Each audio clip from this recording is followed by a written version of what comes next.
Praise the Lord, brothers and sisters. Bible study together.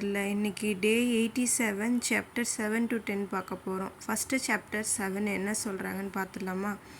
இதில் யூதாவின் வடக்கே குடியேறிய பல கோத்திரங்களின் வம்சாவளி இசக்கார், பென்யமின், நப்தலி, மனாசே, எப்ராயிம் மற்றும் ஆசேர் உள்ளிட்ட பல கோத்திரங்களின் வம்சாவளி அவர்களின் சந்ததியினர் மற்றும் வம்சாவளியை மையமாக கொண்டது.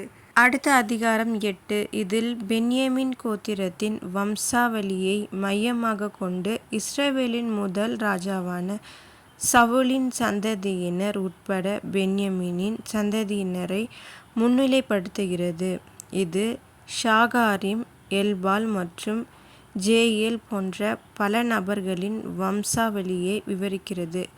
மேலும் சவுல் மற்றும் அவரது மகன்களான யோனத்தான், மல்கிஷூவா, அபினதாப் மற்றும் இஸ்பால் ஆகியோரின் வம்சாவளியில் முடிவடைகிறது. அடுத்து அதிகாரம் 9. இதில் பாபிலோனிய சிறையிருப்பிலிருந்து திரும்பி வந்து ஆலயத்தையும் அதன் வழிபாட்டையும் புதுப்பித்தல், ஈடுபட்ட குருக்கள், லேவியர்கள் மற்றும் ஆலய ஊழியர்கள் உட்பட அவர்களின் வம்சாவளி பட்டியல்கள். அடுத்த அதிகாரம் 10.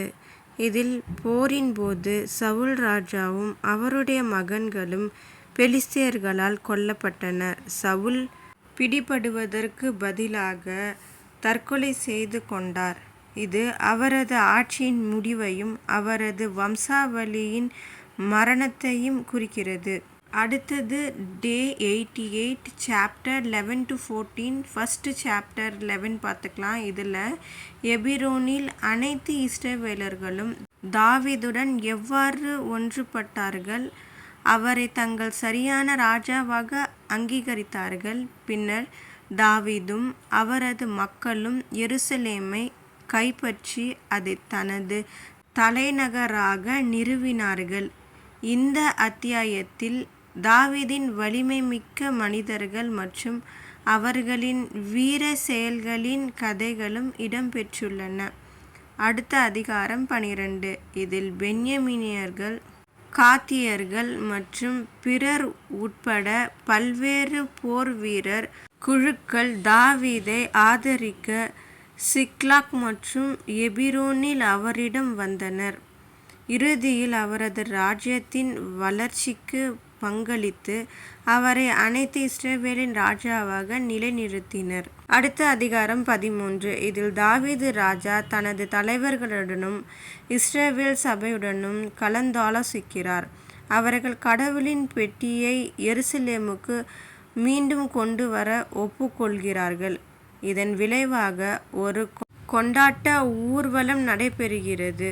அடுத்த அதிகாரம் 14. இதில் எருசலேமில் குடியேறிய பிறகு தாவீது ராஜாவின் செயல்கள். இது அவரது வளர்ந்து வரும் ராஜ்யம், அவரது குடும்பம் மற்றும் பெலிஸ்தியர்களை அவர் பெற்ற வெற்றிகளை எடுத்து காட்டுகிறது. கடவுளின் ஆசீர்வாதத்தையும் தெய்வீக வழிகாட்டுதலை தாவீது நம்பியிருப்பதையும் வலியுறுத்துகிறது. ஓகே பிரதர்ஸ் அண்ட் சிஸ்டர், இந்த வீடியோ உங்களுக்கு புரிஞ்சிருக்கும்னு நினைக்கிறேன். புரியலன்னு எனக்கு கமெண்ட் செக்ஷனில் தெரிவிங்க. ஓகே, நம்ம ஜெபம் பண்ணி இந்த வீடியோ முடிச்சுக்கலாம். அப்பா பிதாவே, நாங்கள் செய்த பாவங்களை மன்னித்து எங்கள் மனசில் உள்ள பாரங்களையும் கஷ்டங்களையும் நீர் அகற்றும்படி ஜெபிக்கிறோம் இயேசுவே, ஆமேன். ஓகே பிரதர்ஸ் அண்ட் சிஸ்டர், நம்ம அடுத்த வீடியோவில் பார்க்கலாம். Subscribe my channel.